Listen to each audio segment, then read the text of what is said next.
जय जय सुरनायक जन सुखदायक प्रणतपाल भगवंता गोद्विज हितकारी जय असुरारी सिंधु सुता प्रियकंता पालन सुरधरणी अद्भुत करनी मरम न जानई कोई जो सहज कृपाला दीन दयाला करऊ अनुग्रह सोई करऊ अनुग्रह सोई।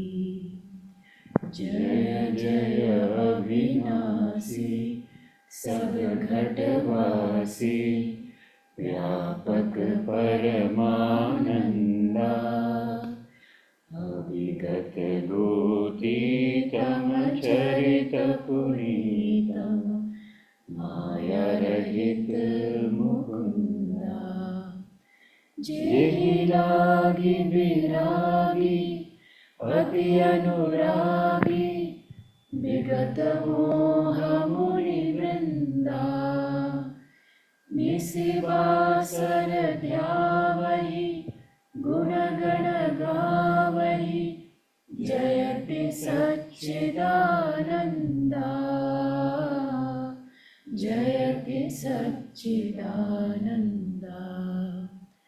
जेहि सृष्टि उपाई त्रिविध बनाई संग सहाय न दूजा सो करऊ अघारी चिंत हमारी जानिय भगति न पूजा।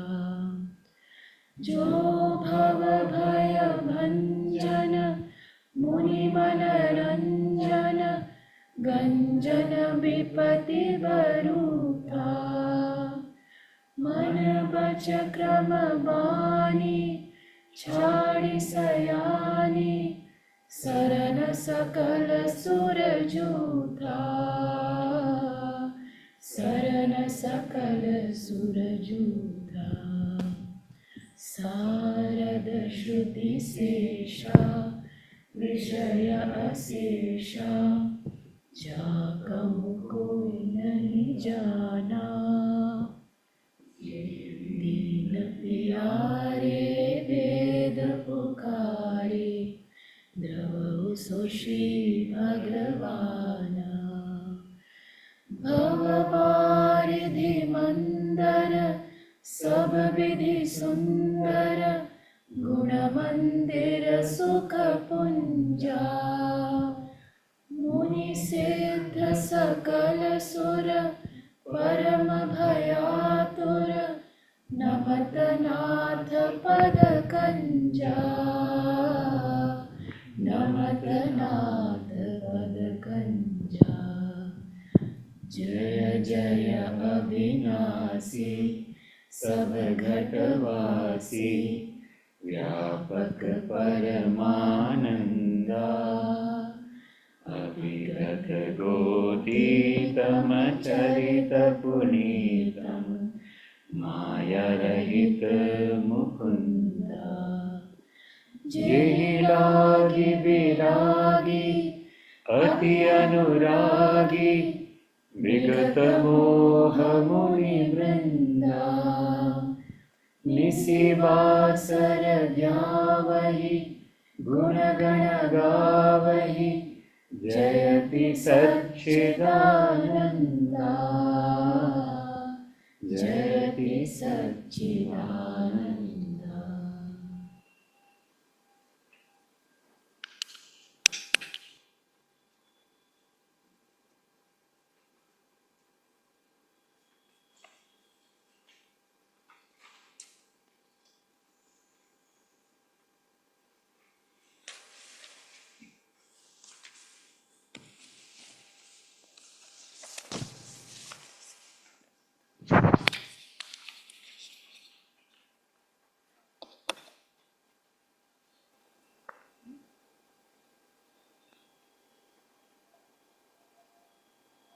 Let's put it on.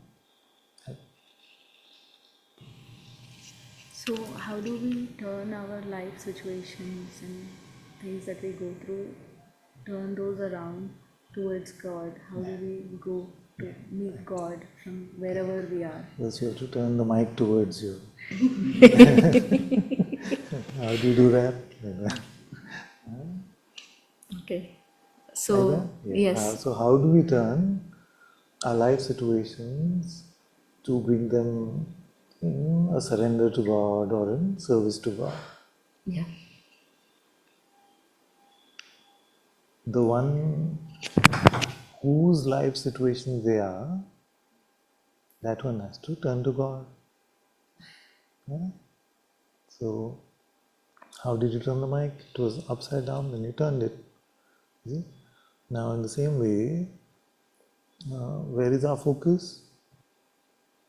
Our focus is all over, good. So, our focus is in all the objects, in all this objective seeming reality, which is not reality at all. So, we have to change our focus to inward. What is that inward?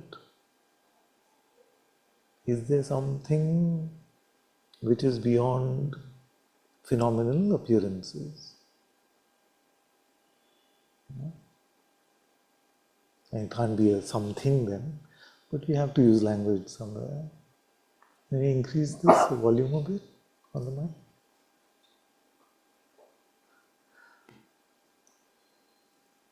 From top right. Top right. Okay, that's already. But am I quite audible? No. So the sages have said, Antarmukhi sada sukhi. Change. Inward facing, always happy. They did not say that the things of our life have to be turned to God. They only said that I have to turn to God. We have to turn to God.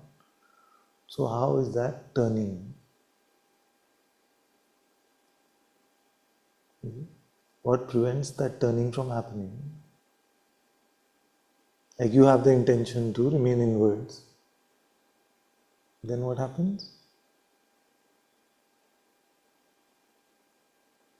Then you should become inward. Then, but it doesn't work like that. Why doesn't it work like that? Because Maya, and the most important part of Maya is, what is Maya? Maya Aya. Is Maya, no? Anand Mima said that Maya is me comes. When the me comes, that is Maya. Okay. So at what point does the me come?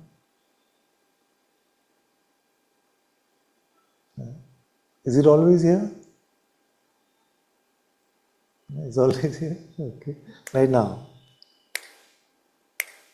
where's the me?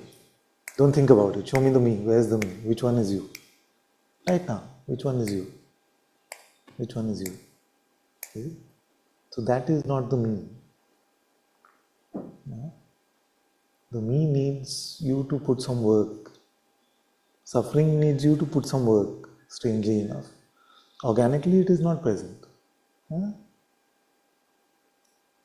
So just in the realm of appearances, we are not in Maya. This waking state arises, is it? And the waking state arises for the great sages also. So we cannot say they are in Maya, because for them the me is not there. Is it? So, and for you right now also the me is not there. Right now. Show me where's the me. Show me. Right now. There's no me. Is it? So, but if we turn towards the mind with our attention and then grab at the thought with our belief, that is how the me comes. So don't do that process. First thought will come easier said than done. Then don't grab at that. So remain empty. Then no Maya. As you remain empty, you will naturally find that something gravitates to a deeper place, a place deeper than phenomena.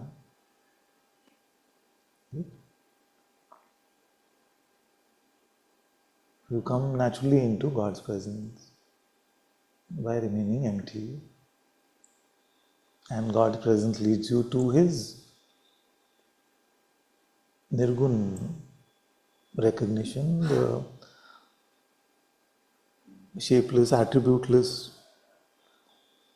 recognition of that holy nothingness.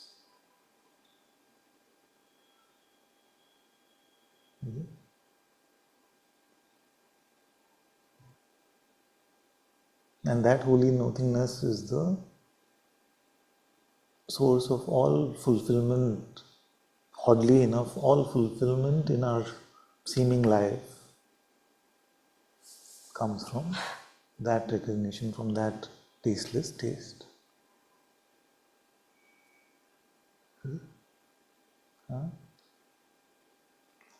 So that is the ground of all spirituality, whatever path you have. The rest of spirituality is just dealing with the but I'm not able to remain empty. You say I'm not able to remain empty. Then you remember God's name, or you inquire into who you really are. But suppose you didn't have that but.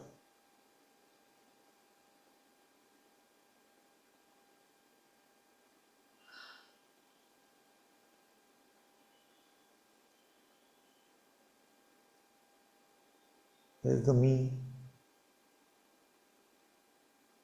There's no me.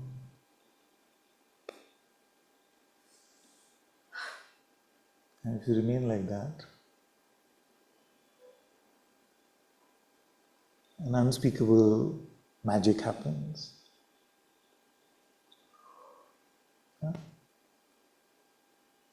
So we have to be true to ourselves and say, I would like to have this finality. I would like it to be just simple click, click. You see? But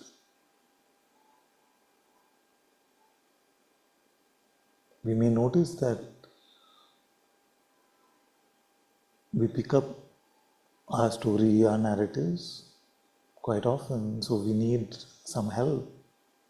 And that help can come in the form of prayer, a surrender in the form of prayer, or an inquiry in the form of the question, who am I?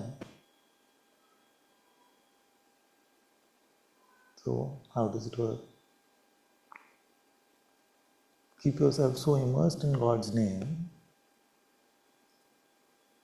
that there's no room for me.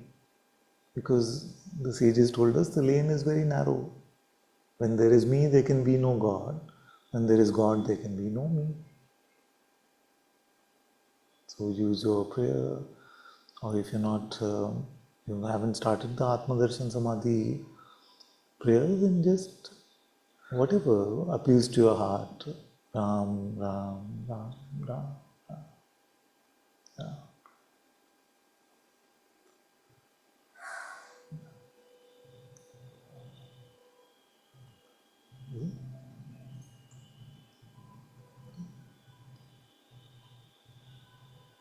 The mind wants to come and participate, Ram, Ram, Ram. But Ram, Ram, Ram. Yeah? This is important, Ram, Ram, Ram. Yeah? It's like that. And the holiness of taking God's name will propel you deeper and deeper into that holy heart, that holy temple where God resides. Suppose your quest or your heart resonates in a different way. You are more inquiry oriented. So the thought comes, you say, who is witnessing this thought? Who is the witness of this thought?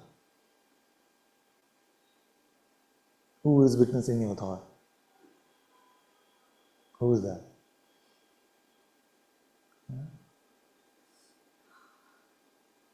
Sincerely ask this question. And it's not that the question doesn't have an answer. The question has an answer, but you have to change, you have to drop the false instruments of knowledge, which are only the source of false knowledge, avidya, and go to the true instrument of knowledge, which is the Atma within. So in asking a question like that, which your mind cannot answer, which is too much for your intellect, then you're forced to go into the deeper place of self-knowledge, where Atma Gyan can be found.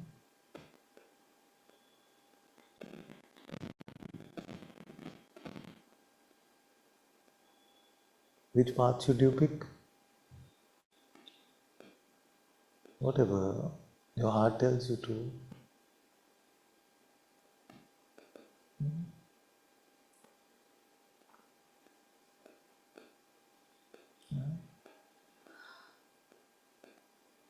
So the path of inquiry, the path of japa, the path of prayer is to knock on the door of your heart, seeking entry into his mansion where he lives. So make it a point that after every part of your sadhana, you are making sure that you're remaining with him in a silent, quiet love.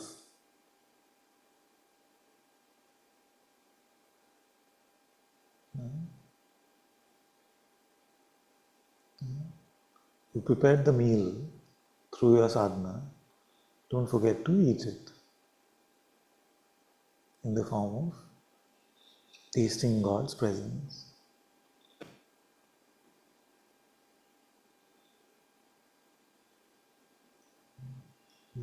So initially it may seem like japa time 90%, quiet sitting time 10%. As you go along it may become 80-20, 70-30, 50-50. But there's no, like if you get your pride into it, then you'll say, no, me, I can sit 100% in. Then you're just doing a disservice to yourself. You have to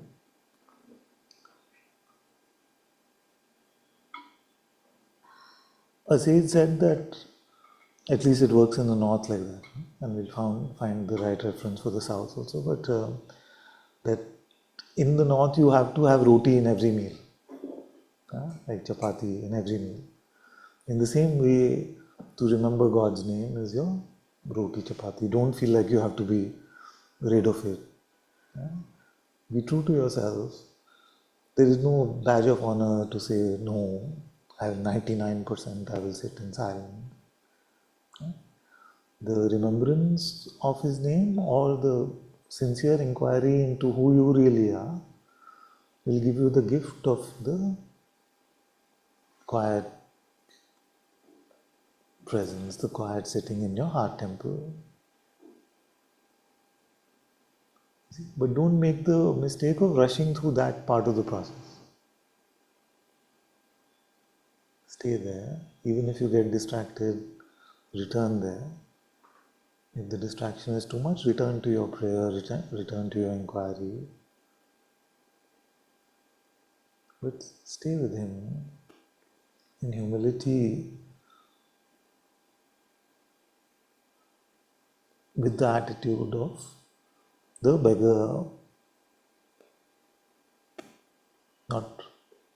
not forcing the king to give us a gift, but humbly expecting the gift from God.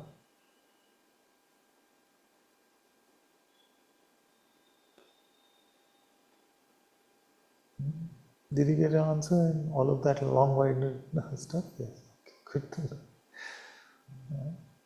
This is how we turn inwards.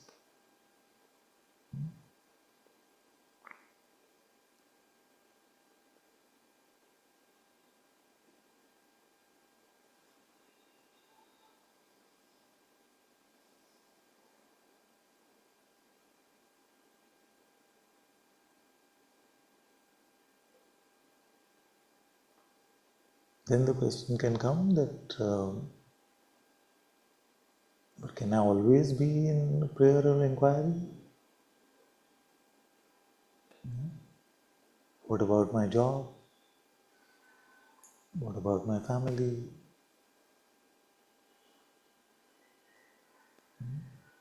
So allow all of that to naturally unfold from the holy place.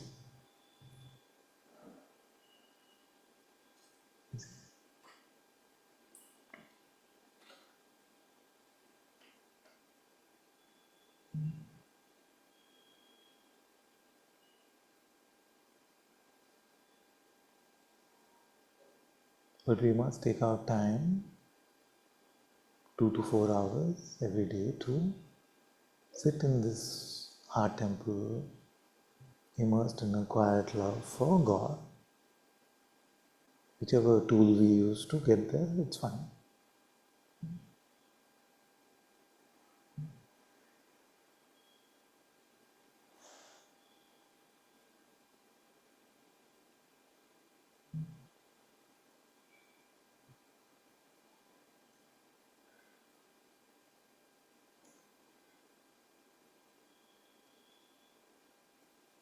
And if you're sitting like you're sitting today, then satsang time is also counted. Because I noticed that your mind is not very chatty. Shanti, shanti.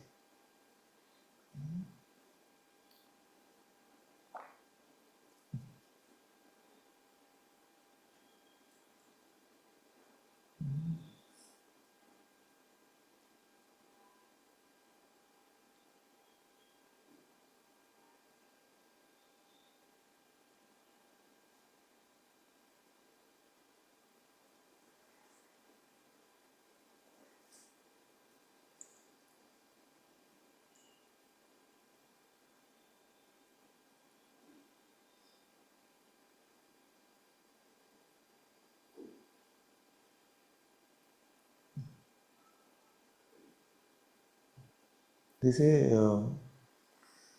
before enlightenment, chopping wood, fetching water. After enlightenment, chopping wood, fetching water. But the two are completely different, although outwardly may look completely the same. Inwardly, they are completely different. The absence of desire or wanting a particular outcome, the absence of doership, is the ease of the naturalness of being. When you are in an ego prison versus the freedom of enlightenment,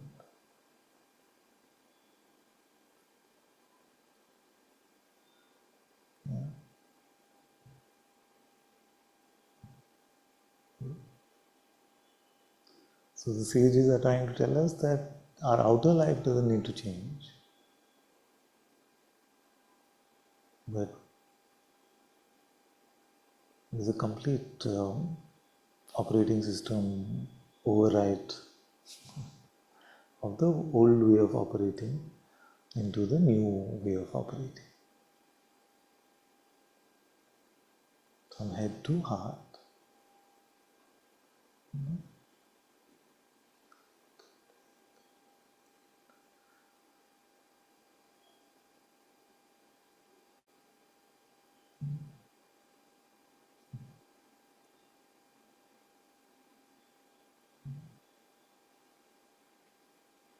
And if you can be like this now, what stops you from being like this in any situation?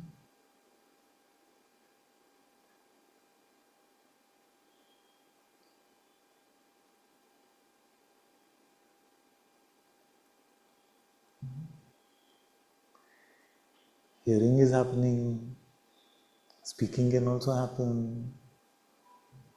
Within this, all worldly activity can happen, but you are not attached to what is happening or what is the outcome of what is happening. So in that way you stay inward facing no matter what may be happening on the outside. And that is the pathway to God.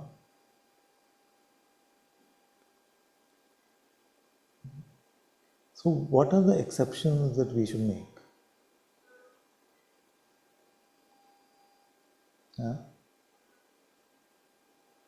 What are the exceptions? They say the exception maketh the rule.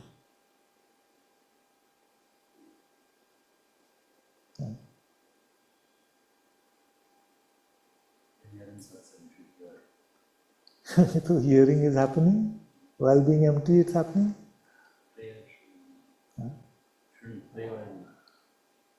Pray.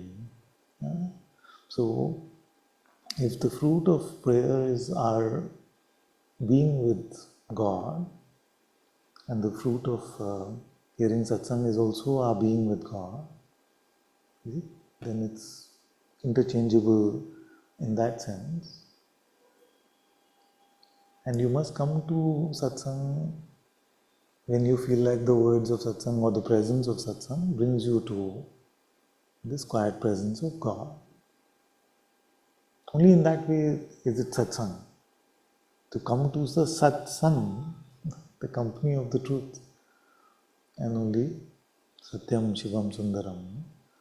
The truth is only that.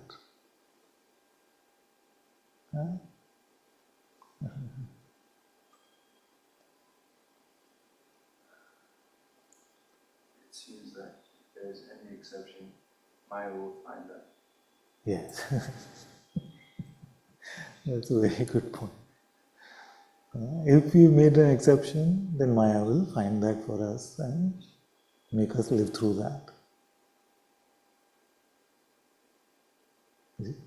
So all of us have a line after which our surrender goes, and we say, I need to take matters into my own hands. So it could be when it comes to my children, when it comes to my money, when it comes to the health of this body, when it comes to my spirituality or my spiritual constructs. If a Dvaitin comes and attacks your Advaita, that could be a line. Or if a Dvaitin comes and attacks your Dvaita, that could be a line. Many times we don't notice these things. We leave God to argue about God. No, you have it wrong, I have it right. Is it? So don't let any provocation take you away from God.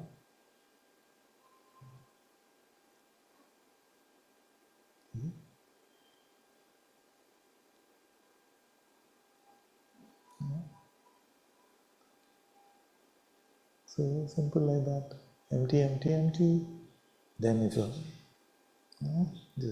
you are in front of a mirror all the time, you can see that your forehead will start to crumple if you're going into Maya. You're going like that, making orange juice out of thoughts. Then return to your prayer, return to your inquiry, return to whatever method the teacher has given you, and come back into that. You see? Now from there, sometimes grace pulls you in, so it seems like you have withdrawn. Like all the famous examples of the turtle, the legs are withdrawn into the shell. But you can't force any of that. You may close your eyes, you may do all of this that you want, but the actual withdrawing away from your senses only happens by grace. Have you noticed like that? That when you're empty sometimes your eyes close and something becomes. It's like you left this realm behind. And to the mind it seems like you went to a limbo or a nothing. But in your heart you don't want to leave from there. So obviously, you good?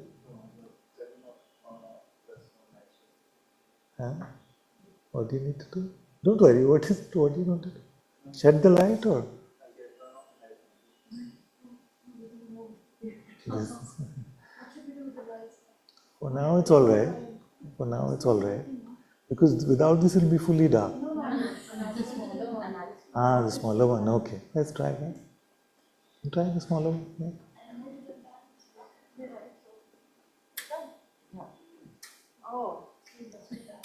It's okay. It's okay. This may be taking more electricity. Just keep the smaller one on. This is the smallest one on. This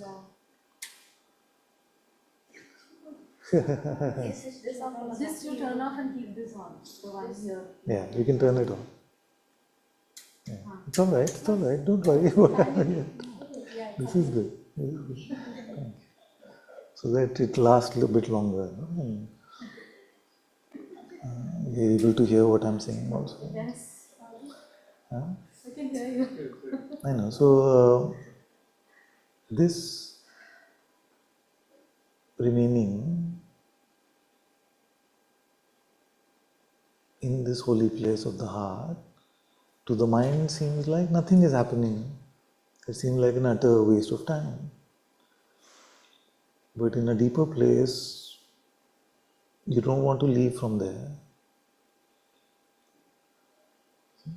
So it can't be that nothing is happening. It is just that whatever is happening is not perceptible to your senses and to your mind. And it's not sensible to your intellect. Can't make sense out of it. Is it? So that requires faith for you to be like that, because your mind will resist that. It will say, but why are you wasting time? Your whole life will go waste like this. So that requires an immense amount of faith. To trust what your heart is telling you to remain there, in spite of the attacks from the mind.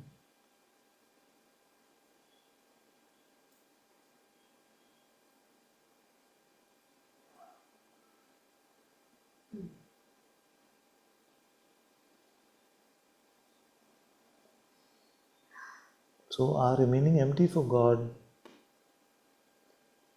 then by His grace may pull us into this deeper realm, this deeper placeless place, where we want to stay because His fragrance, His perfume is becoming apparent to us.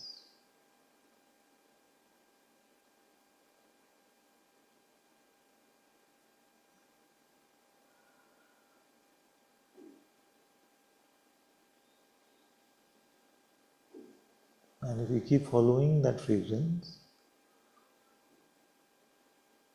we may at some point come to a revelation of the presence of the Atma within.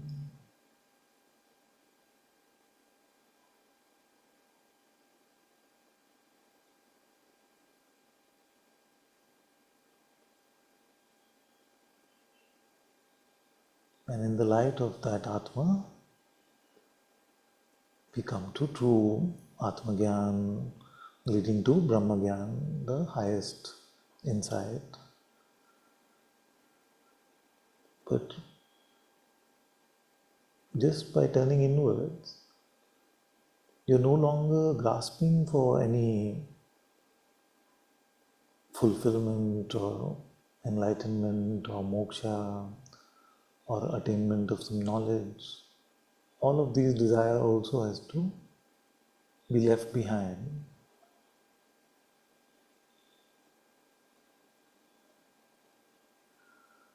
And we make ourselves fully available for God.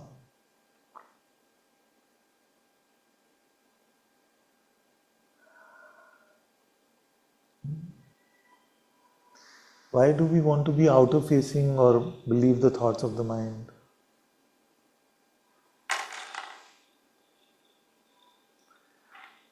Why would we do that? Huh? Habit. But what is the message in that habit? Does the mind say, do this so that things will become worse for you? Is it? No, the mind is offering better. Our minds are offering, Maya is offering in the guise of our betterment the loss of forgetfulness of the reality of God, the reality of the Atma. In the guise of betterment it does. You see? So that's why the sages have asked us, if you had an option, you work on yourself or God works on you, which option would you pick? Very good. Now, if you want God to work on you, then you have to hand over the tools to Him. You cannot grasp at them tightly and then say, God, work on me. I surrender, but grasping tight. You see, so our mouth is saying, I surrender, but actually we are holding tight. So like that, you see. So actually it is just letting go. You see, that inward letting go is the surrender. And then He does His magic in your heart. He does His work in the innermost chamber of your existence.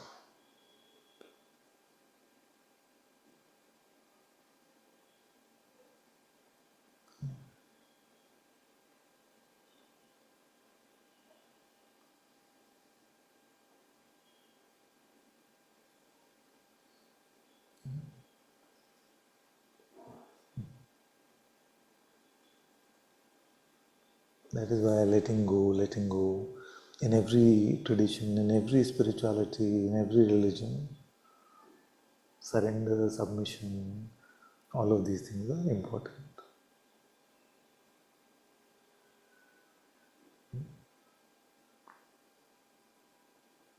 Humility is very important.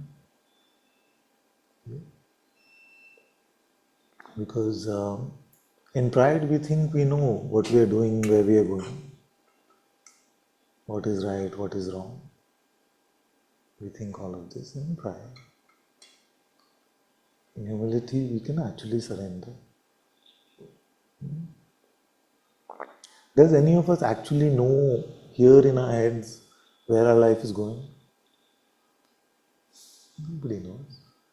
Do we actually know what is better for us or worse for us? We don't actually know. So this is the starting point of humility, to recognize that I don't know, my mind is too limited,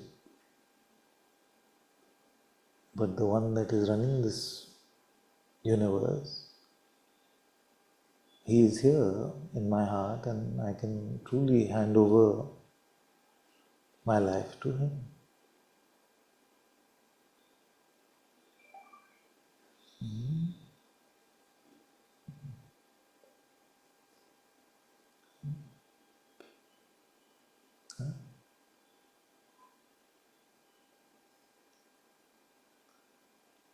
So are you willing to become losers like this man who's talking to you? In the eyes of the world, you may become. Just sitting around, doing who knows what.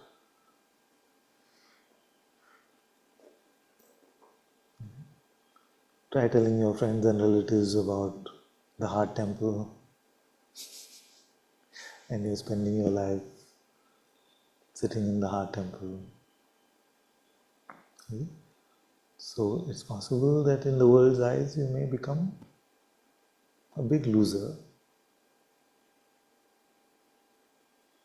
But for the attainment of God and for your faith and for your love for God, that is a risk you must be willing to take.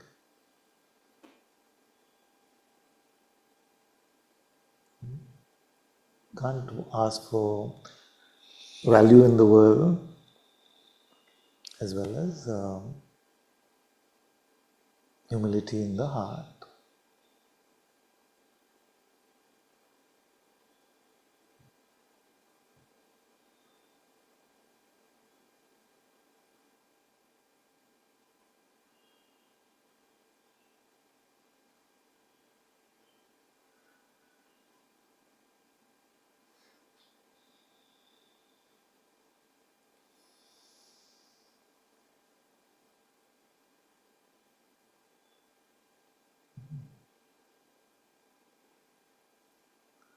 So this whole push and pull then between the force field of Maya, which will try to pull you out, and the force of the Atma within, which will try to pull you in, is the push and pull of our spiritual lives. So value that which pulls you back in. Many times you need some trigger to happen in the world also. Like you may read a quote or a book or watch a satsang or listen to some bhajan or something like that. It helps you immerse back in. You see? But there's so much more in Maya which may keep you attached to the outside. Let go of that.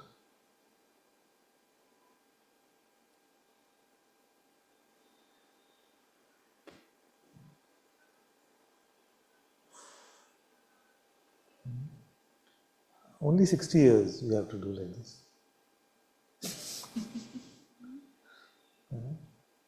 Sit quietly in the heart temple. Just joking about the 60 years. I'm just saying that, like Ma Shabri, she waited patiently for 60 years, and that story works. Thank you, Maja. Now, that story works on so many different levels, isn't it? There's a lover of God, there's a devotee of God within all of us who is Shabri. So that one has to wait in God's temple for as long as it takes.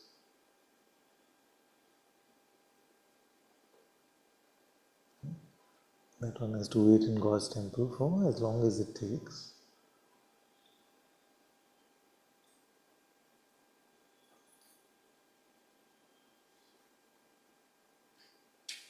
But it's like if we were to be able to talk to Ma Shabri and say, what do you feel about your life? Wasn't it like a punishment?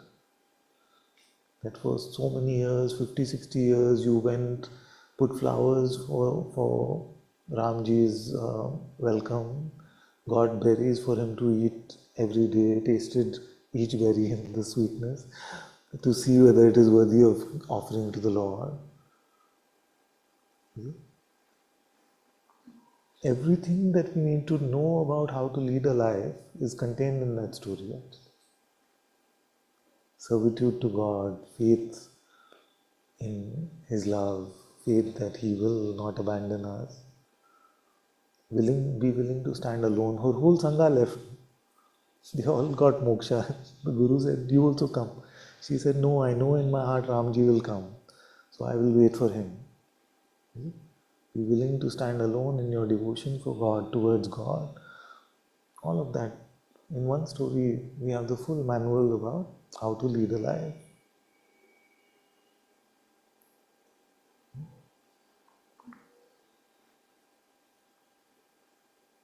So that should teach us that what is the amount of provocation or temptation needed for us to leave the holy place in our heart.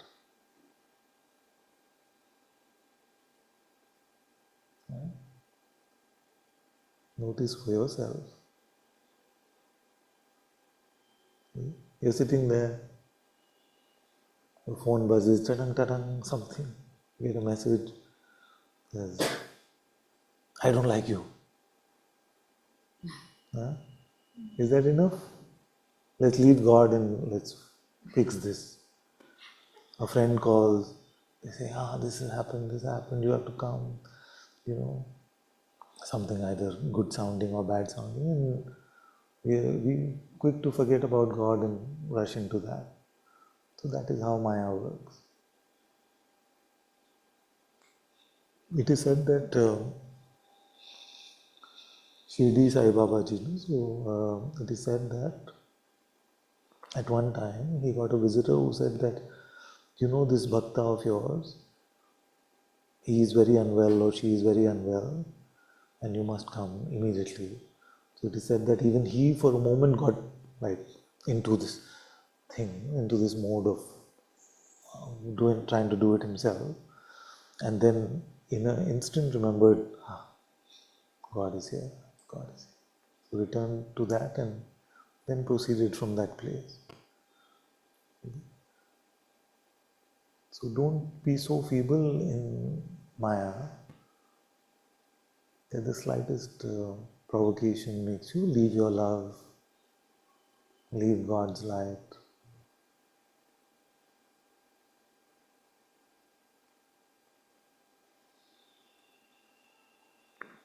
Saint Nectarius, what happened is that one of the nuns in his like ashram, monastery, her mother did not like the fact that her daughter was living there, and this mother was a very influential person. So she went to the police, and she said that this Father Saint Nectarius is doing some exploitative things with these women, and you must find out what is happening there. And she said that she believes that her daughter is pregnant. So all these police people came and raided his monastery, and they started pushing people around. They pushed him also, and when all of this was happening and these girls wanted to fight back, he just pointed up.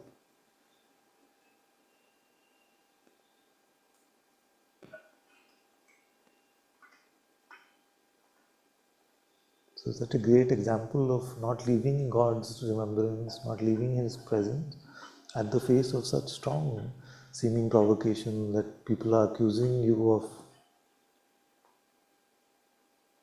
such nasty things, and yet you don't leave His light, His presence.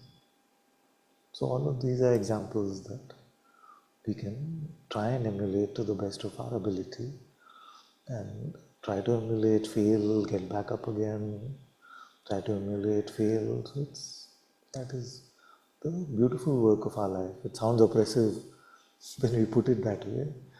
So I was saying that would Ma Shabri say that she led a very oppressed life? 50 years of doing, 50, 60 years of doing all of this work, not really knowing whether God will come. No, I feel like she would have said, even if He didn't come in this form and give me darshan, this is the best life I could have led.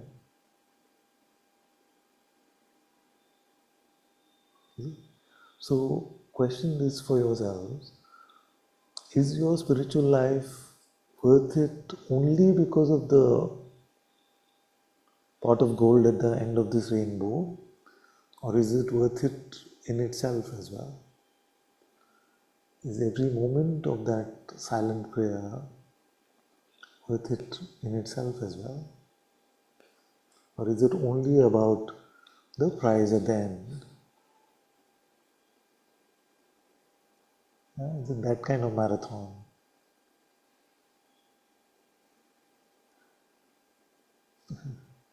If the testimony of this man has any value, then I can tell you that every moment spent like that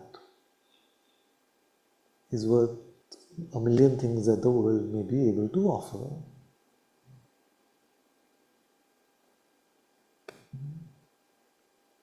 So Your faith, no, it's my. You would leave it unless it was faith.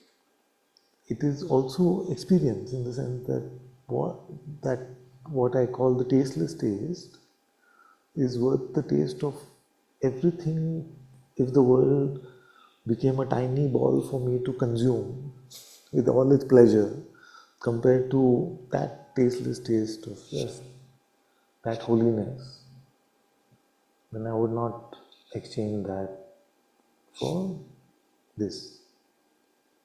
We do exchange it.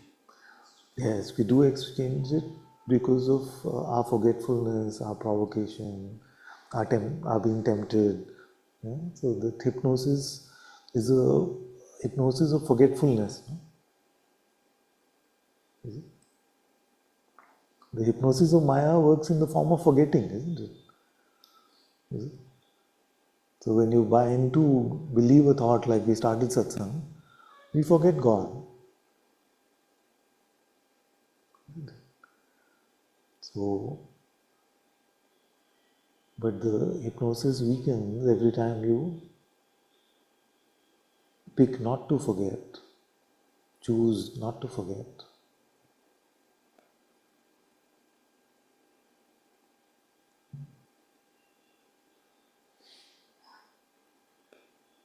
Huh?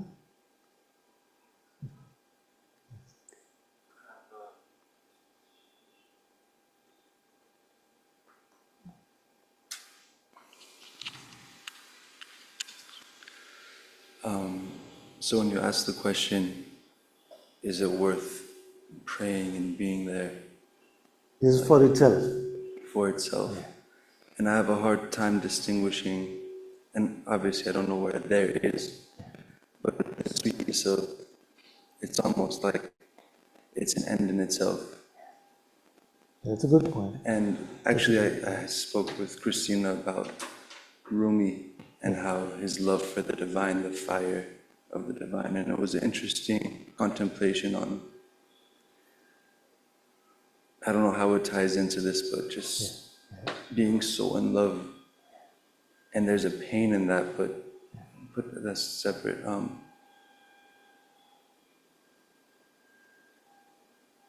Being such a lover of God and then being with God, it's such a hard distinguish. It's hard to distinguish. Yeah. To love God and to be with Him, we don't have to distinguish. To even want to love God and to love God or to be with Him, we don't have to distinguish. Just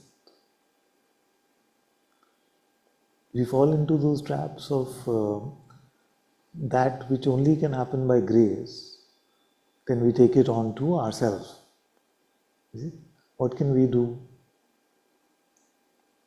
We can only do this, and this do is also in the level of seemingness, of course. So, but it seems like I can pick up the narrative that the next thought is telling me, or I can not pick up the narrative that the next thought is telling me, or I can say God's name, or I can not say God's name. But the actual outcome of any of that sadhana, which is the effort in spirituality, is never in my control, never in my hand.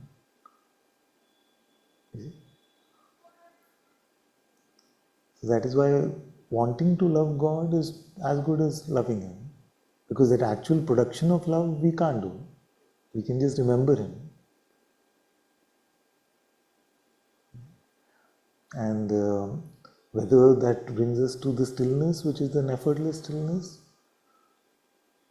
or whether we still continue to battle through all of that, that also is not in our control.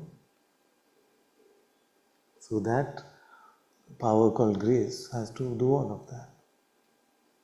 And that is why I've been ranting so much against a godless spirituality for so long.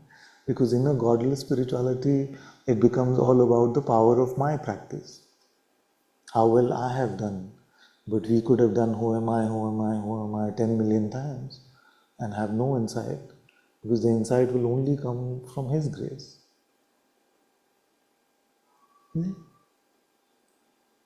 Without His grace, no spirituality can actually become spiritual. Without spirit, any practice, any prayer, you could be the biggest Pandit of Sanskrit, know all the scriptures by heart, you may be able to recite the entire Bible, but just because you can do that doesn't mean that you have spiritual wealth, you have spiritual insight. So there is a story which strangely is attributed to Adi Shankaracharya. I'll tell you why strangely, but it's a beautiful story. So, Sri Shankaracharya was going somewhere and he sees this grammarian who's learning the rules of Sanskrit grammar, that phalam phale phalani type thing we learned in school. So he's going on doing this, and maybe he's becoming proud about it, or he's just doing it to become special for himself. So he said to him that, you fool, chant the name of Govinda in very strong words. Bhaja Govindam Moodmate. Which are very strong words for a sage to use. Moodmate, like your foolish head.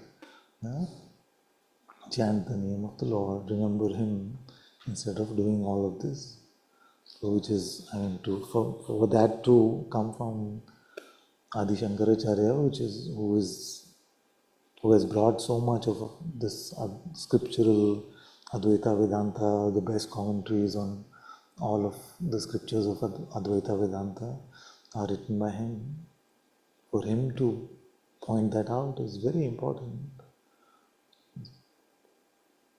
Because we may learn everything, we may become spiritual encyclopedias, but if we don't have love for God in our hearts, if we don't have true insight in our hearts, all of that is not worth anything. And all of that can only come from grace. Not the slightest spirituality can be spiritual without spirit.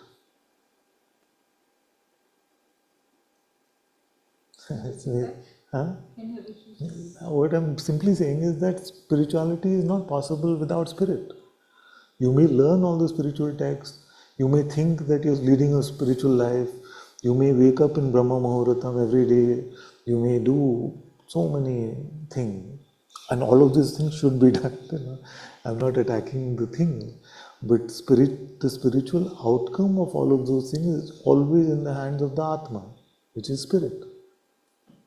So a godly spirituality is just a contradiction, just like a human pride. It says, oh, I do the inquiry, I don't believe in God. Okay, so really talk to me after you find out who you are. You will find God there, whether you like it or not.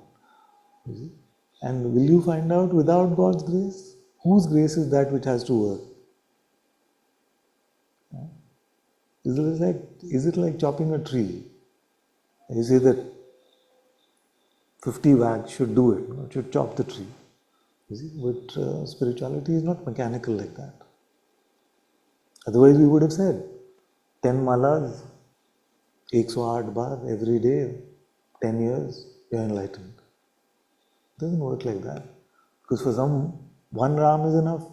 For some, the whole lifetime of Ram is not enough. Who can say? You see?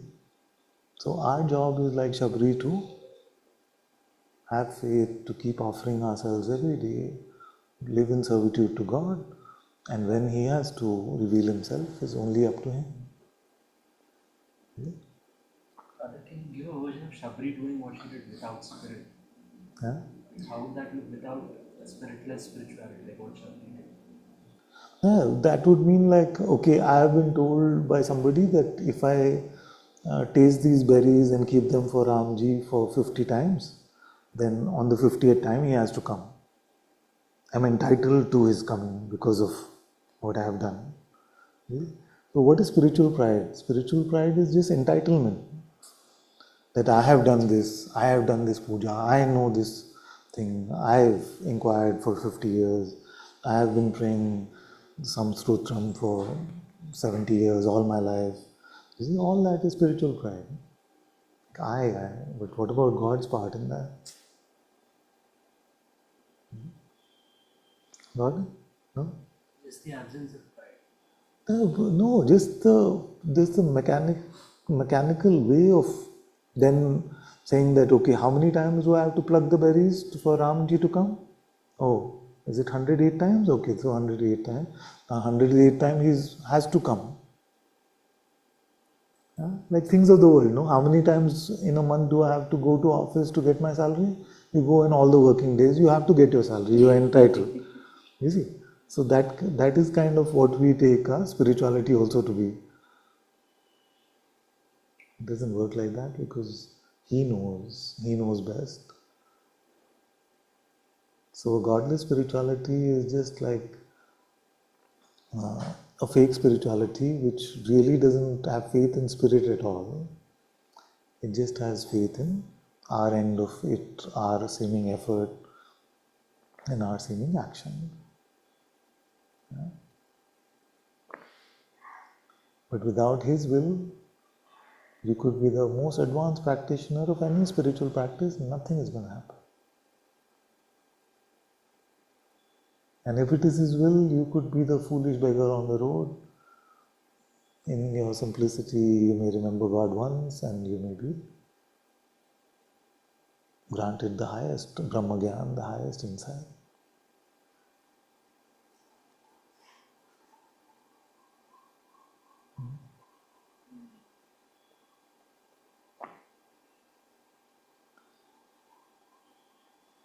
Getting a sense? You're saying faith as opposed to entitlement. That is the difference. Yes. To know that it's a graceful path and not a mechanical path. It is a path ruled by the grace of the Atma, which is just the presence of God Himself. That is the spiritual path. That's why it's different from wanting to do. There should be a degree, enlightenment degree. Some want to do engineering 4-year degree, some want to become chartered accountant 5 years study. So in the same way, you should have enlightenment degree also. Why can nobody offer that? They can offer you a program to become a Vedantin or a Pandit or a very learned scholar, but nobody can promise you enlightenment, Brahma Gyan, Atma Gyan, because those are operations of grace. Okay? So once we recognize this grace, that makes us humble. Otherwise we feel very entitled. Yeah? Because you can't push him. There's no lever. You can try everything, but you can't push him. And the scariest part is that most of the spiritual path makes no sense. So that's why I've co-opted Neil deGrasse Tyson saying the universe has no obligation to make sense to us. In the same way, God has no obligation to make sense to us. To love in spite of not being able to rationalize is faith. Yeah?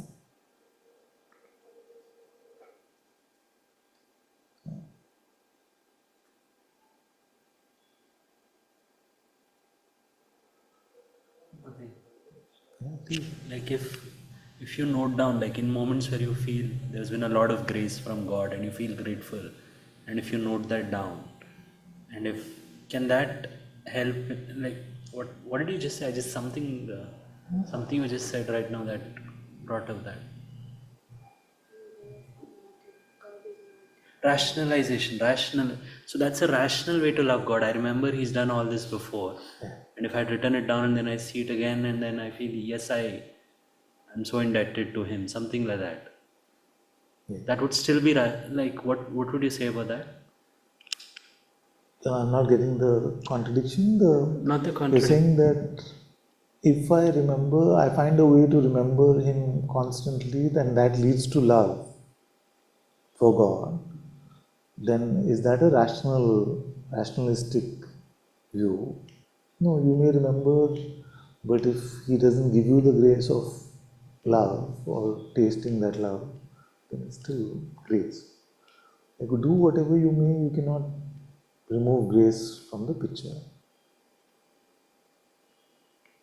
And it comes to spirituality. Because when you say remember, it's not just the name, no? It's like it's His qualities, what He's, that relationship in a way. Yes. So use whatever tool you have at your disposal. Use your memory, use your intellect, use your mind, use your body to bow down. Use your house, give it to God. Do all of this in the world. But if you don't have the grace of God, then that love will not come, that insight will not come, the peace will not come.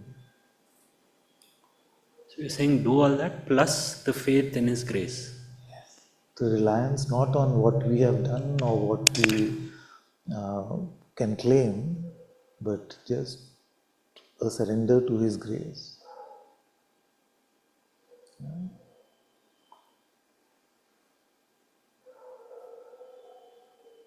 That's why you put a board on the door saying it's not easy. Did you all see it?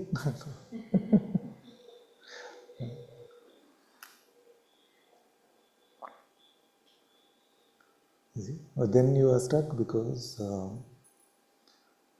once you realize that this is it, and then you realize that it's not easy, then you are left with no plan B. Okay, it's not easy. So it's not like you can check out of spirituality and go back into atheism or something. Like it's so difficult. I'm going to check out of this. And then, like I was an atheist before I came into spirituality. And there were many times of great frustration also. But you can't just say, okay, this is not working out for me. Like it's not like an engineering degree to say, okay, I'll become a doctor, I'll stop this engineering program. So,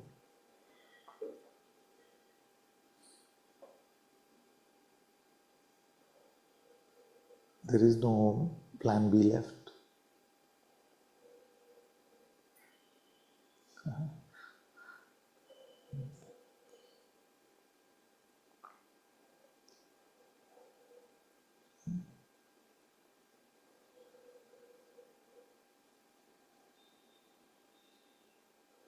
Okay, to remain in God's presence constantly seems like Maya is pulling out all the stops. Is it? And we are just fighting, struggling to remain with the Atma within. So what are we going to do? Let's leave it for the next life? Can't really say like that. Sometimes in our frustration we may say, but not really.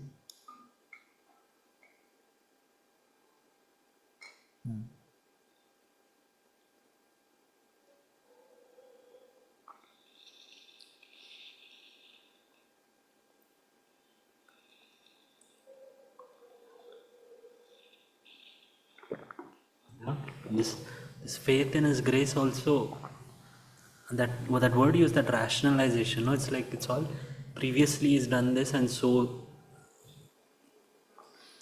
and then I don't know. It's like, are you saying it's like inductive reasoning?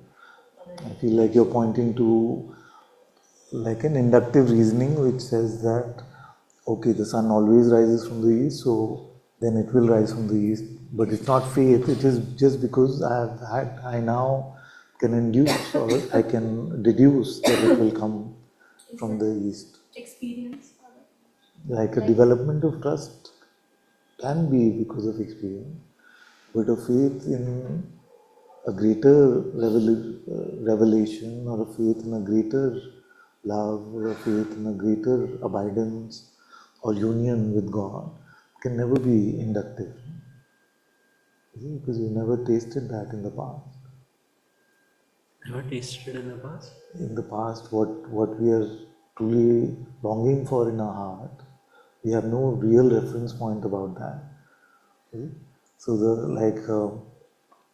Bhagavan Ramana Maharishi says Manonasha, or Saint Teresa of Avila says a divine espousal or a prayer of union.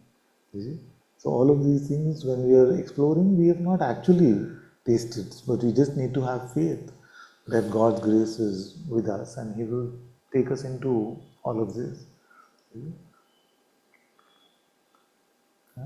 Like an awakening, even like a minor awakening experience, before you have one, it's a question of faith.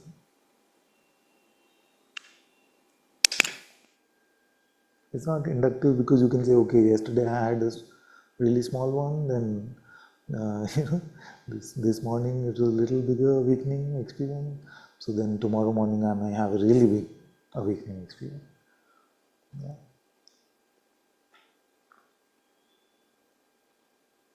You're saying fate doesn't build through experiences. It does, but it's not purely inductive in that way. Like the development of trust happens through God coming through for us time after time after time. That is the development of trust. But faith actually is a quality which is independent even of that.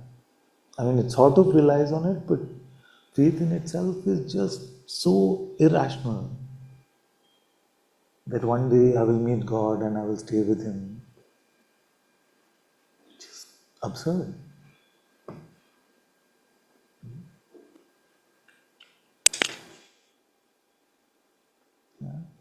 Maybe language is a bit constrictive to use like that. What is the boundary of trust and faith? Can't really say. What is the most absurd thing you have faith in?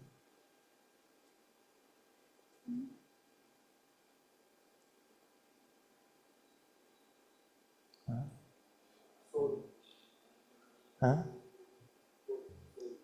Faith, okay, so faith is not a belief. Huh? Faith is that which is beyond all our rational capacity. We can turn the lights on now because the lights have come.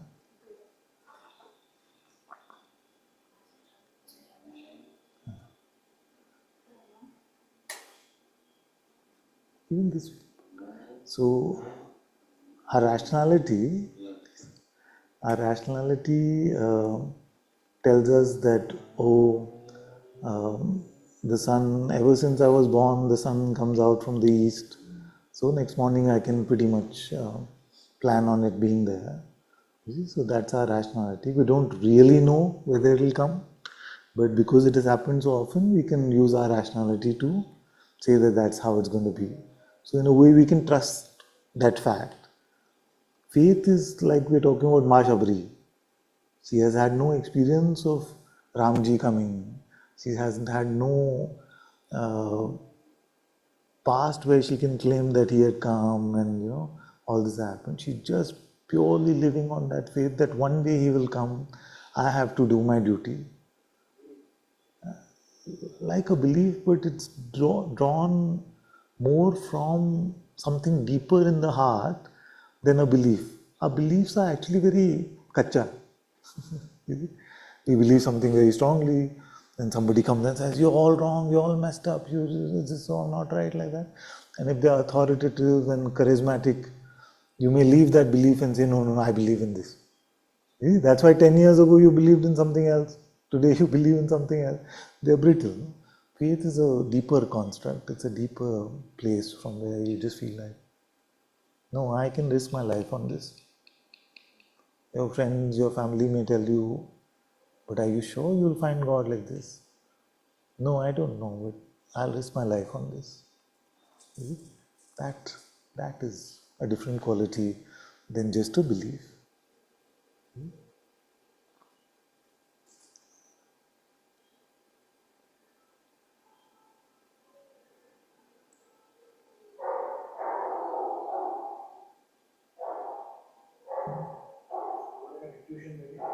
It's intuitive. Faith is intuitive. Exactly. Intuitive is heartfelt.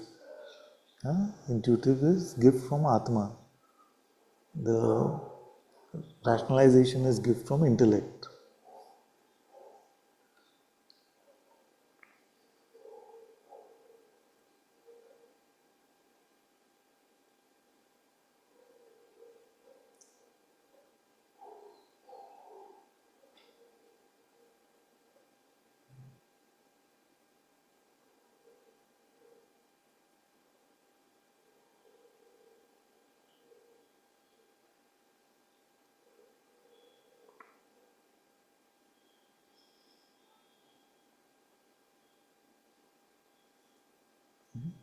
So my question is then, returning to our original theme, which is that, is there a temple in your heart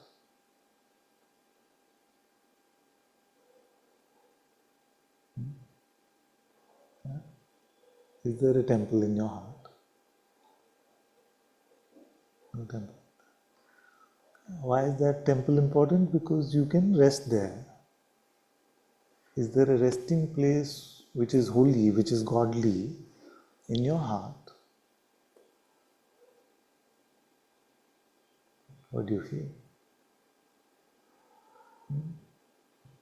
Of course, not your physical heart, not your emotional heart, the core of your spirit, the core of your existence, the very essence of your being. Do you feel like there's a resting spot for you over there? Yeah? Huh? And if you don't, it's fine. It's fine to start with. You have to build that. So all of these qualities that we talk about, faith, humility, patience, courage, gratitude,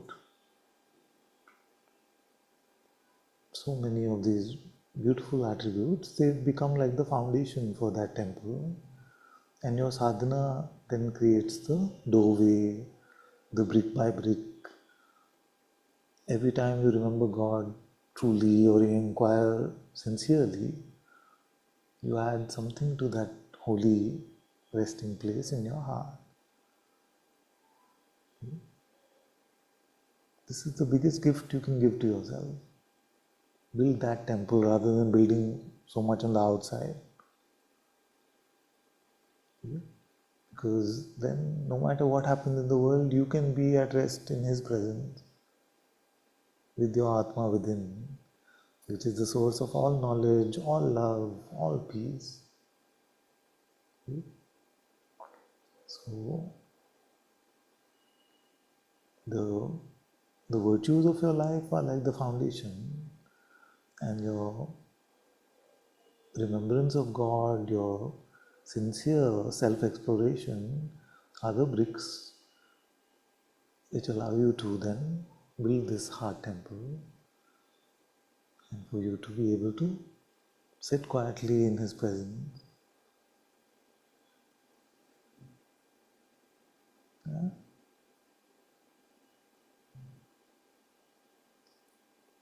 That is the whole foundation of spirituality.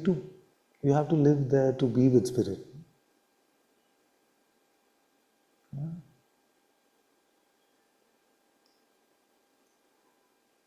Why is it important to build this heart temple? Because in the core, that place is where He has set His alive presence. That primordial vibration, which is neither saguna nor nirguna. It's just pristine. You may call it Om, you may call it I am, you may call it a lot of beautiful words, but the tasting of it is the most important.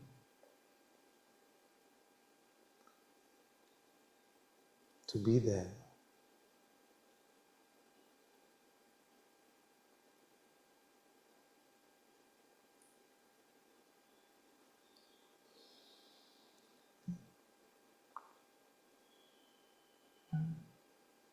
So you're remaining empty, to remain in pure perception.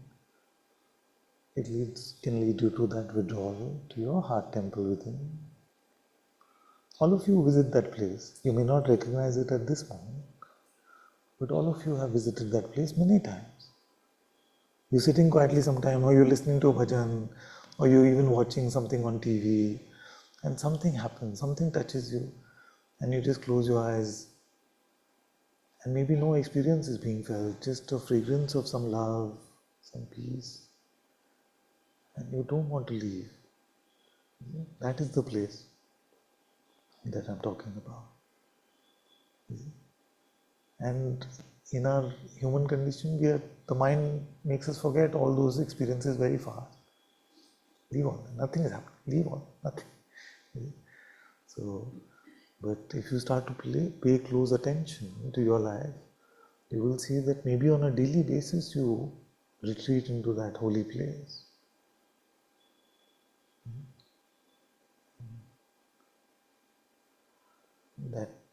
brings rest to you, that brings love to you, that brings insight to you.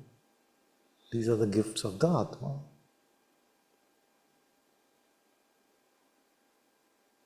You come to satsang only for this actually, so that you taste this within yourself. The words, of course, give you some pointers to remember and to follow. But really what you're longing for is this Amrit from the heart, immortal nectar of His presence.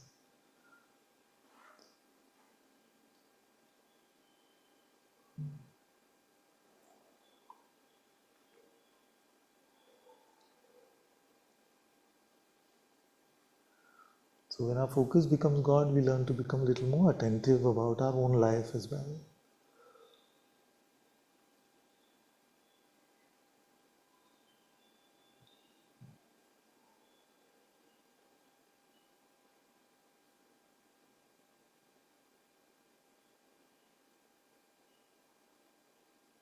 Is it always boring and difficult and oppressive when you close your eyes and go within? It's not always. Then what is there? Sometimes we enjoy it so much we don't want to. Huh? Family is calling us, we're like, go away. What is there? Can't be nothing. In a way it is nothing, but that nothing is the pristine, holy place. So all the temples, all the holy places of worship, the mosques, the churches, everything is an outer representation of that place which I am talking about. And it's designed also many times like that. The Garbhagriha, have you seen the temples? The Sanctum Sanctorum can be like traditional Hindu temples, can be very dark. And you wonder why can't they light it up better? Because it's a representation of that holy light within that place which seems so dark and lit only in this beautiful way. And many times to go to these traditional temples, you have to climb a mountain, you have to go into a cave which is very small, you have to fight through all of that. So that's just a depiction of our inner journey. You have to fight all these Maya, temptations, desire, emotion, thoughts, all of that. And you go deep within into that holy place. And it's very beautiful because sometimes in the process of doing that, we're also doing the inward journey without realizing. You see? Although I'm too lazy to do much of that, or rather just sit like that, but many have had this experience of the outer journey taking them to that same place. They may not even realize. You see? That's why pilgrimages, all these things. Many people get transformed after a pilgrimage. Because in the seeming outer, God in His grace is blessing us with the inner as well. In the outer love for God, He is blessing us with the inner insight as well.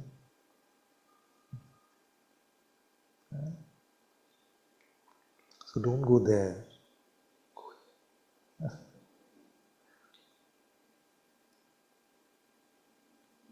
Don't go there in the sense, don't contemplate here, contemplate here. That is contemplation. Advaita calls it Advaita Sadhana. What is Advaita Sadhana? Smarana, Manana, Nidhi, Dhyasa. You? Yeah, no?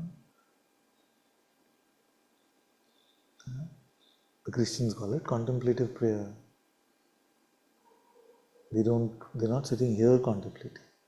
They're in the prayer of the quiet. Contemplative prayer. So, like that. Everything is about coming to this holy place.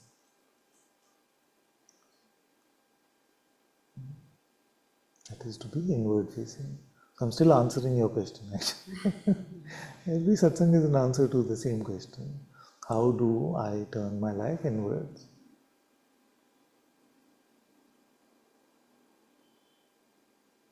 Getting a sense of it? At least if I give you a glimpse of the project at hand, then I've done little help along the way.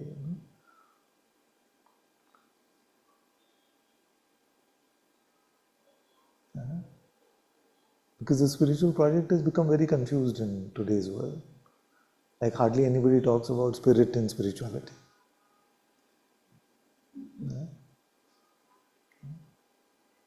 Without Atma, it literally is Atma-less.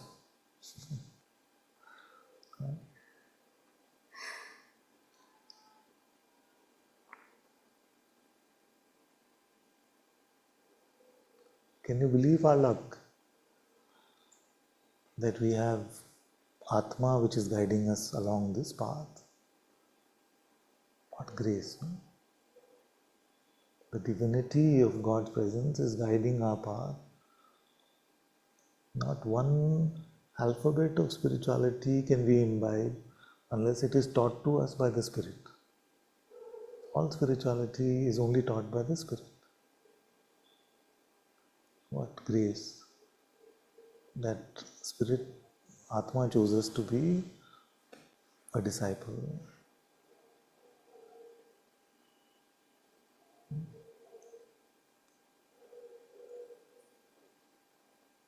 That is why Atma is called the True Sadguru. True Sadguru within.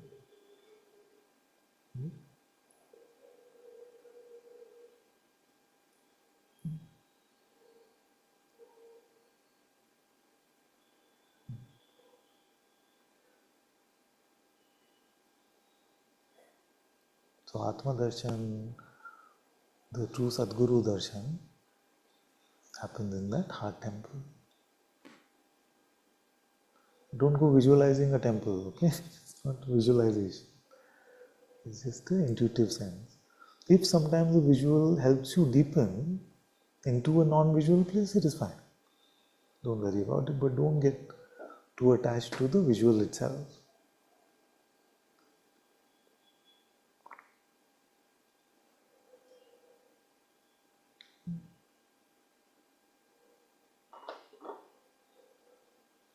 Because what you will visualize will always be less than what it actually is.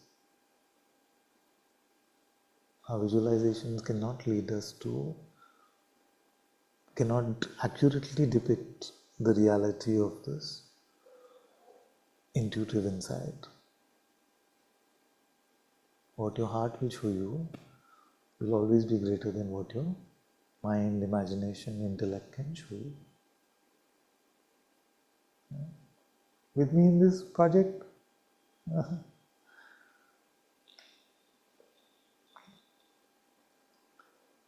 So, yes, my dear, please give her the mic.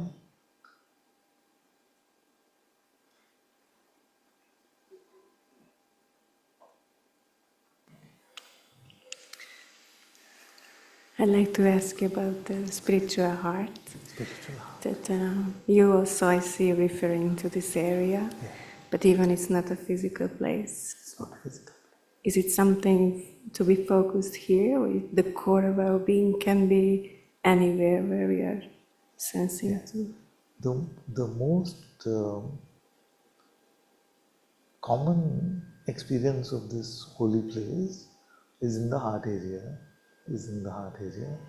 So, if you look at it, it is called the heart temple in Christianity. If you look at it, Bhagwan Sri Ramana Maharishi said, it's all here in your heart. So it's very, very, the most prevalent experience of this, which although is not a physical place, it seems to be here in the heart. But consciousness can decide to play in any way. God can operate in His will in any way. So you may you may get a sense of experiencing it in another part of yourself, but just be a little careful of that. Like get it verified by a teacher or get it verified by a credible source, because the mind is a great trickster as well. to keep you away from the true place, many times it will also say, but not here, I feel it, in my ear, or something like that. So just, you'll start to notice for yourself also more and more that as you're empty, like we started satsang, just empty, where do you withdraw to? You see? Where you withdraw to is your heart temple. You see? So then that can give you a very concrete sense of where it is that I'm talking about. You see? So just remain empty as long as you can, or through prayer, through inquiry, whichever your spiritual path is. And then you will come to a point where your attention starts to draw inwards, isn't it? Like it just starts to withdraw. The world first starts to seem very uninteresting. Then you will see that it's just going in somewhere. So that space of quiet withdrawal, silent sitting inwardly, that is called the heart. See? So you can check for yourself, where does it seem like you've come to a rest? So that can be, you can trust that. Yeah? Because it is tricky, it is not a physical place. So, but these kind of clues can make it clearer and clearer.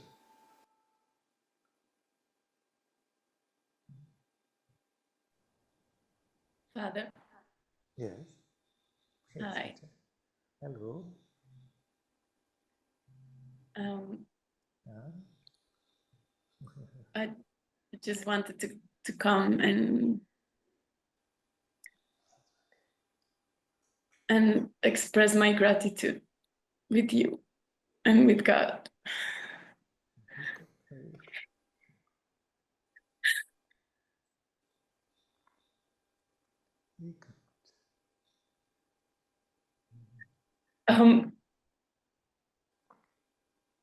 I feel we are the luckiest in the world.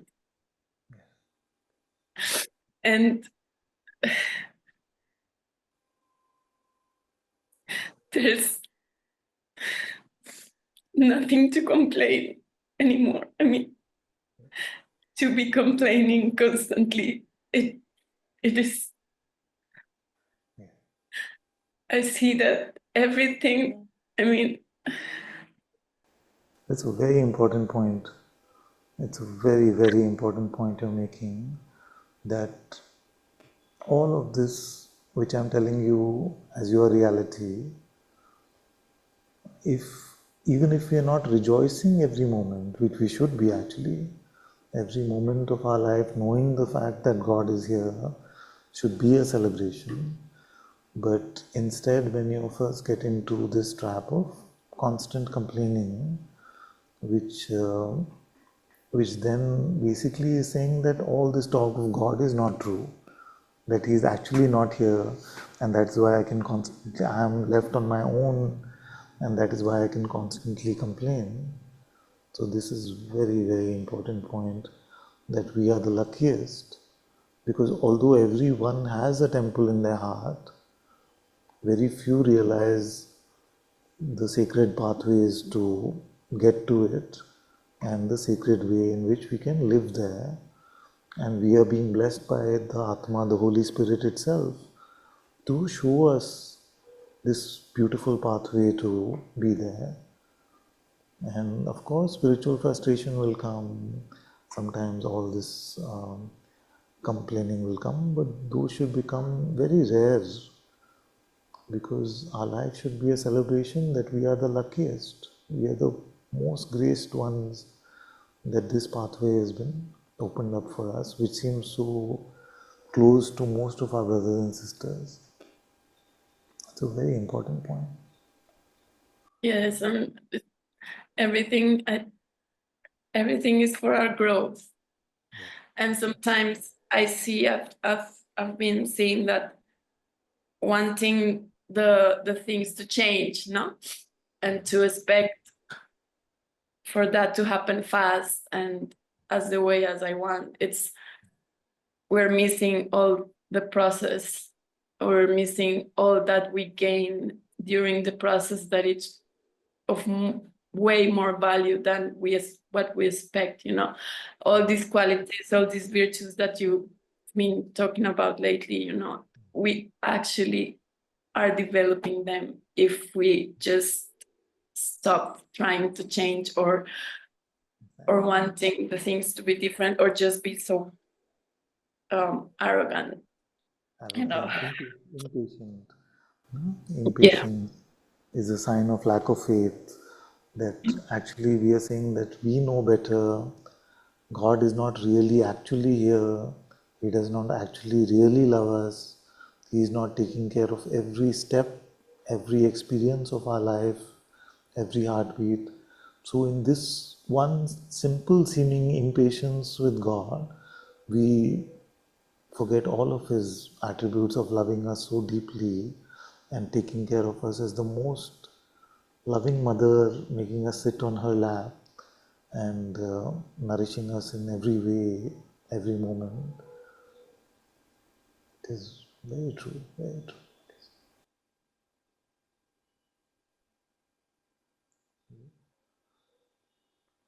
Thank you.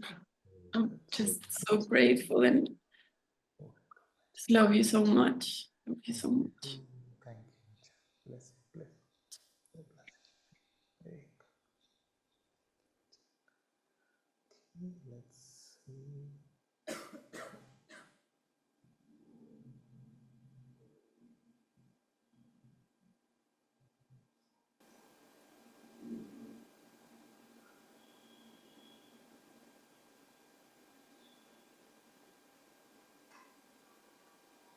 Yeah, yeah. Faith in the voice of fears. So faith, just there's a very whispering voice, the most subtle whispering voice within you is telling you the holiest truth about yourself and about God. To trust that is faith. To if it is just like belief in the mind, then that is just like a belief. But faith is because the source of it is from a different place, and that can seem very absurd to the intellect, which wants to be rational, it wants to be correct, it wants to make sense.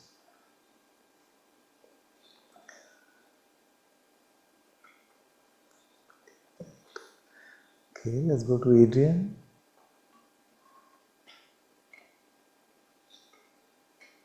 Can't hear you, my dear. No, still no. Can you hear me now? Yes, yes, yes, loud and clear. Good, good, good. Hello, dear Father, Hello, my and love. thank you so much for this satsang and everything that you say about God, about how loving He is, and that He knows everything. And I was also very inspired by what you said about Saint Nectarios, what happened to him, and I have to watch that movie. I have it, but I haven't watched it yet. With It's a Saint beautiful movie for everyone. It's a movie called Man of God, Man of God, yeah. made very, very beautifully. Very nice. And I see how also in my life there are situations when people may not understand the path that I'm on, the spiritual path, or maybe they even criticize you or Guruji and say that, for example, if I can share someone that I love very much, my ex-partner, from some many years ago, I was with her, but a few years ago I felt to connect with her to talk a bit, and I shared about you and Guruji, and how I went to Monte Sahaja and how beautiful this path is. And she said that no, they are false prophets and like cult leaders or something like that. And there was this pain that I couldn't express how you actually are, you know, how beautiful you actually are. I can't, and I still can't communicate this well to her, um, so that she can understand. Um, Are you still in touch with her? Not really, no. Because I would love for her to, uh, because we can never become complacent. So we must pay attention to anyone, the one who is criticizing us more, we must pay more attention to them than the ones who are praising us. So if she would be kind enough to look at a video of some satsang or something like that, and then tell me that this makes her feel like it is a cult, I promise to pay attention to that aspect of the feedback. And if there are changes to be made, we must make them. No, I'm being very sincere about this, that the thing that I have learned in my short beginner journey in spirituality is that we don't know when pride gets us, when pride grabs us. So we must take everything as an indication to contemplate, to introspect. So any one of our friends, relatives who feels like this is a cult, then please could you ask them to have a look at a satsang or two, or at least a part of it, and they can give us feedback and say, this thing that you do, that is very cult-like, it is very oppressive, it is like, what is the difference between a cult and a sangha? I've been contemplating this a bit, and I know this was not originally what you were asking, but I feel it's important to share a bit on that. I feel like a sangha is driven by love, but a cult is driven by fear. So if she feels after watching something that I'm sharing or I've said, that actually it is the children that gather here to partake in this are driven by fear and not love, and something I am doing to enable that or engaging in that, I'm very happy to look and change my behavior. Well, she didn't actually say that it's a cult. That those were more my words. She said more like you are false prophets, you know, like how Jesus says in the Bible that there will come false prophets in my name or something like that. And I tried to explain as I could how much you helped me to get out of suffering, and uh, that you are not like that. And I really don't feel, speaking for myself, I don't feel that there are indications that this is a cult or this or Guruji or something. I just think that she doesn't have the openness to look into this at the moment, at least. It's very beautiful what you're saying, and may it be so for all of us, that may it never be like that. But let's really look and see that every cult that there's ever been, have members ever felt like, oh, this is a cult? We have always felt that the other doesn't have openness, the other doesn't have understanding. You see, so of course, my deepest prayer is that we are not making any sort of cult of any form, but I need to constantly remind myself to not ever become prideful or complacent about that, so that I never fall into that trap and waste this life which is in service to God by making it in some way in service to me. And I feel like it is only for the world to tell me. Of course, my Atma within will tell me, but if I'm getting stuck in pride, then I'm probably convoluting the words of the Atma within, the guidance of the Atma within. And many times it is important to listen to feedback from the world, which doesn't mean that we blindly accept every feedback as true, but to welcome it and to then truly investigate the validity of that, and to draw it into the heart and to seek guidance on that. I feel like every teacher, it is our responsibility to give that space for feedback to come and for that introspection to happen. Yeah. Yeah, from what I can say is that I don't really see any signs of this pride in you or wanting to. I mean, I feel you're speaking from God, and you are helping all of us so much. Yes, And Panchal, thank you.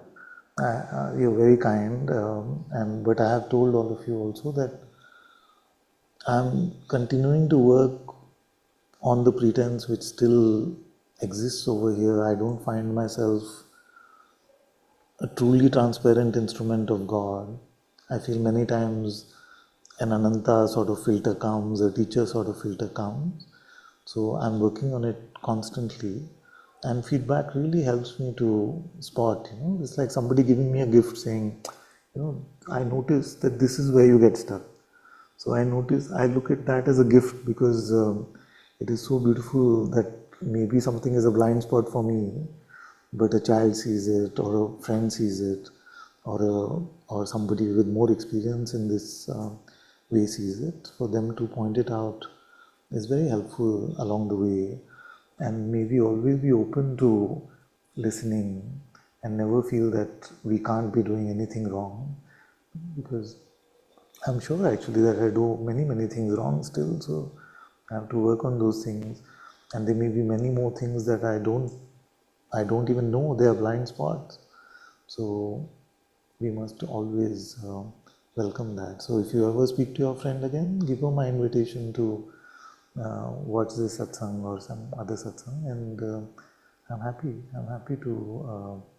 I may, of course, get hurt at times if something seems very harsh or strong, but that is my business to deal with, and I have to learn how to take criticism better. So I'm happy. I'm really for all your friends and families or people who care about you. If they are telling you something like this about our satsang here, please know that they are very welcome to share, and I'm happy to listen. yes, thank you. Actually, she also shared with me some videos that I haven't watched yet.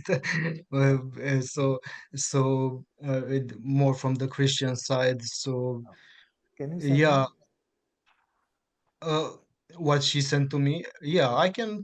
Yeah, Just forward on WhatsApp to me. I would like to see, because in some stupidity or foolishness, if I'm in any way disrespecting Holy Jesus in my heart, then I will make amends and seek His forgiveness.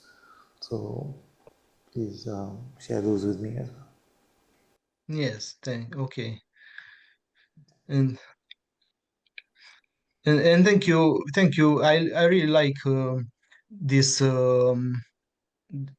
that you are also sharing from more sages about more sages and more paths, like also Christianity or Sikhism or I like this that has been happening for some time now, uh, and also studying scriptures and like the Sri Rama Charita Manasha, and it's beautiful. And I thank you also for mentioning about contemplation. You said contemplation and Prayer contemplative prayer. part. Yes, contemplative prayer. Yes. I feel like I've been doing this for some time, and I was a bit doubtful about because I couldn't categorize it either in inquiry, self-inquiry, or into prayer, like just prayer. So I was a bit confused, but thank you for mentioning it, and that it is also a valid way of approaching God. I feel like I'm like in a silent communication with God, and the insights are coming about different things that I have to look at or that are important or have importance in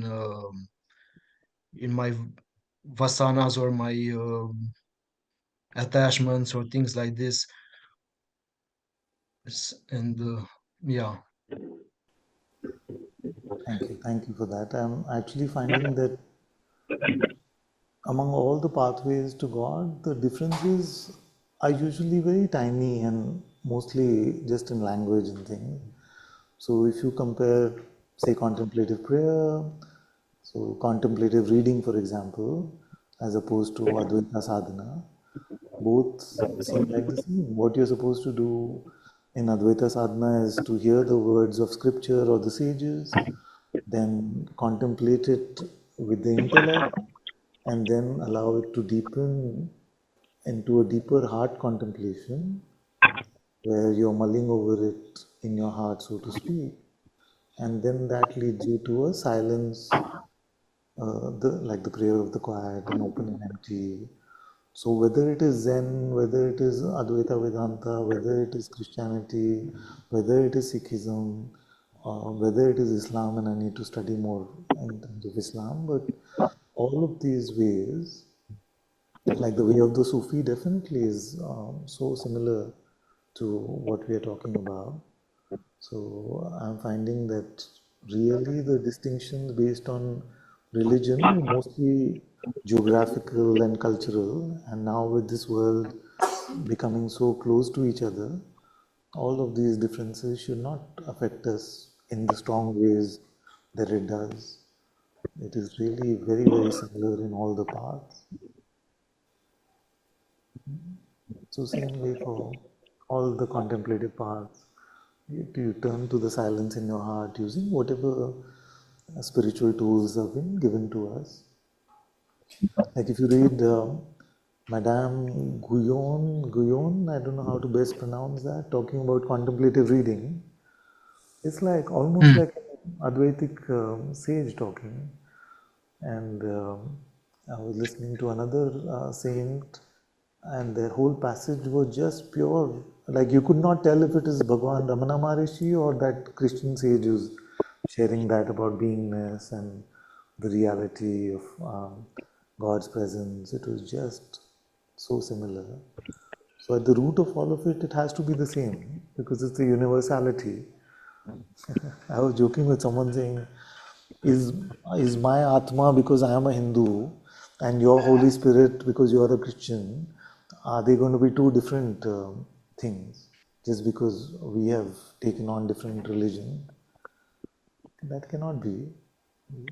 So we must break through these barriers of limitation, limited understanding.